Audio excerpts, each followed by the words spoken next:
Alright, give me like 4 minutes. 45. 5 minutes turn around. 45, 50 minutes turn around here. So lean a little bit into the turn and give it some gas, and then you can turn sharper.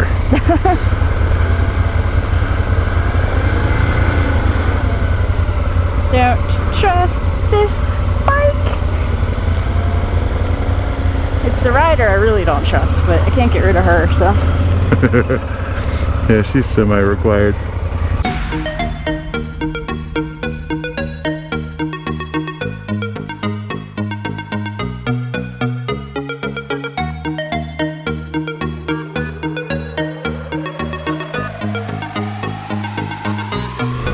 What's happening, guys? Well, Miss Stacey and I are back out in Idaho on Galena Pass. And this is the SawTooth Scenic Byway. And really funny thing, we were just up there taking some pictures where we left off with you guys, and we ran into a mother-daughter and, well, I think mother and daughter team that were out hanging out, and the second mother and daughter actually live in Parker, where we're from. So what a small world. They're out here visiting grandma, it looked like, who lives in Ketchum, which is down a little south from where we camped last night. So that was kind of cool. Got to chat with them. And they were like, oh, we're from Colorado too. I was like, where? And they're like, Parker. That's awesome. I know that place. Yeah, I've been there a couple times. So yeah, exchanged some bits about the channel, took some pictures for one another, and we're back off on our way. So, Miss Stacey, you were talking about binder clips. Yeah, you need them. And how awesome they are to fix stupid things that your husband does, as well as make turning tarps into shelters easier. Yeah, and I also used one at the first camp to hold, what did I use? To hold my underquilt. Yeah. Hold it closer to your... So yeah, the underquilts are great, but like the way that they have like to your sucks. I mean, like, you pay $100 for like a tiny little piece of down, like it really should have like a nice system. Right, yeah, to clip on to... Yeah, it's like almost to the point where I might get crafty and like do it myself. Right. It really needs something. It should clip onto like your hammock. A clip or a hook or anything, and it doesn't. It has like little stretchy things that you can like tie in a knot or something. Like it doesn't. So those that are kind of new to moto camping as we are, we chose to go the hammock route instead of the tent route, and learned about something that I didn't even know existed, and it's called an underquilt. And what it is ooh, that was not a fun trip for somebody. What it is it's basically like a down blanket in the shape of a hammock with the ends open that you put underneath your hammock, and it keeps the wind from freezing your buttocamus. And it works really well.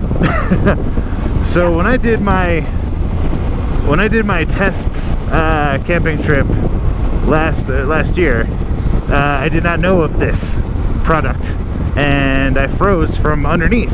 I had all the blankets under my butt and sleeping pad under my butt and blankets on top, you know, piled up 3 feet high, and I froze. And the reason that happens is because when you lay down in the hammock, you compress any of the heating things that you have underneath you, and it basically takes away their density and ruins their heating ability. So the point of this underquilt is to have it kind of hanging a little bit loose, so that it's blocking all the wind on the underside, and it's keeping all the heat, insulating your butt. Keeping all the heat in on the top side, which is between you and the hammock, but not being compressed. So kind of a genius idea, and I'm sure, you know, anybody that does backpacking or hammocking on a regular basis is like, well, duh. Already knows. Right. but it's one of those things that like your average CDS feller layman who hasn't done this stuff before has no idea. So yeah, go spend $100 and get a halfway decent underquilt. They go up to like what, $500, Miss Stacey? Oh God, they're so expensive. The $100 one is the only one I've ever seen. Yeah. Although after but I don't know how. Right. That one, this one had. Yeah, it's made by. My butt was born. It's made by Eno, right? Yeah. Right. So they had it at the only place we could find it. We found it quickly online was REI, and we don't like REI because they like to shut down trails, so we don't really like to buy stuff from them. But we were like, all right, if we absolutely have to, we'll get it from REI. We'll say 10 Hail Marys and you know, whatever. Go. We had a way to screw them over. Go do some trail maintenance. You know, join a trail party or something. But we ended up not having to get them there because they had them at Cabela's.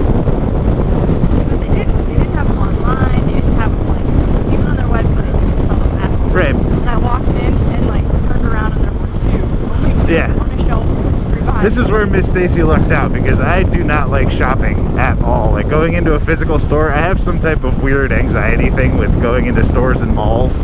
I freaking hate it. So I buy everything online. But yeah, she went to the store even though it said that they didn't have it, but they did. So she got the last two that were there. So we lucked out. But yeah, $100. They say that they're good to what, 40 degrees? Yeah, it says 40 to 50 is their range. That sounds about right. We've probably had them down into the mid 30s, and Yeah, been they were okay. yeah. My butt wasn't cold. My butt hasn't been cold yet. Like our sleeping bags, we bought cheapy sleeping bags, which is kind of dumb, mummy bags. They're 3-season and they're supposedly, you know, good down to 15. But Brett brought up a really good point yesterday, and he said, well, a rating on a sleeping bag being good down to 15 degrees just means that you will not die down to 15 degrees. That doesn't mean that it's going to keep you nice and snuggly warm at 15 degrees. You'll survive. So, you know, think about it that way. I was like, oh, well, that makes a hell of a lot of sense. Yeah. So yeah, we might upgrade the sleeping bags. I think for the rest of this season, as it gets warmer, we'll be perfectly fine with what we have. But if we plan to do any fall camping, we'll have to reevaluate that. But yeah, haven't had any issues with the cold butt at all. The only issues that I've had is... Oh yeah! Is it a deer or an antelope? It's an antelope. There you go. First antelope. So yeah. That was, that's been the story of the 2 nights we've camped so far.